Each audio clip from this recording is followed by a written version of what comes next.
साल की शादी को इस बुनियाद पर तोड़ देना कि किफालत नहीं करता। मेरी कुर्बानियों की कदर करता। अरे वो तो बाप और शौहर के तौर पर किफालत करने के अहल ही नहीं है फरहाना बाजी। वो बस मेरा ख्याल रखता। पूरी जिंदगी रोलेगी ये औरत, मिन्नत समाजत करके वापस आएगी वो। जामी को कम कमाने पे शायद ब्लेम ना करती अगर मुश्किल रात है आज। हियरिंग कल तनी क्या फैसला होगा। उनकी कीमत बहुत भारी है अम्मी। लोग बेटा दुनिया के आगे एक भरम रहता है। इस भरम मुझे मजबूत नहीं लग रहा। उनको क्या पता कि हमारे दरवाजे पे कौन कौन आता है।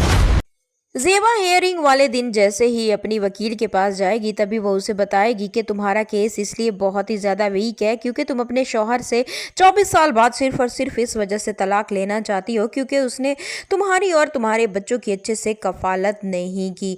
वहीं पर ही ज़ेबा ये बात सोचने पर मजबूर हो जाएगी। फरहाना आपा भी जब उसे इस बात का गिला करेंगी तो वो उनसे यही कहेगी कि अगर जामी कम तनख्वाह में भी हमारे साथ गुजारा करने के लिए तैयार होता तो मैं बहुत खुशी उसके साथ रह लेती, लेकिन उसने तो कभी भी हमारी कफालत करने की कोशिश ही नहीं की। उसे तो मालूम भी नहीं है कि मर्द आखिर कमाता कैसे है। जामी को इस बात का भरम बहुत ही ज्यादा होगा कि एक दिन ज़ेबा मजबूर होकर उसका दरवाजा खटखटाएगी और उसके कदमों में गिड़गिड़ा कर उससे माफी मांगेगी। लेकिन ये बात सिर्फ और सिर्फ जामी की एक नासमझी ही वाकया होने वाली है। ज़ेबा ऐसा कभी भी करने वाली नहीं होगी।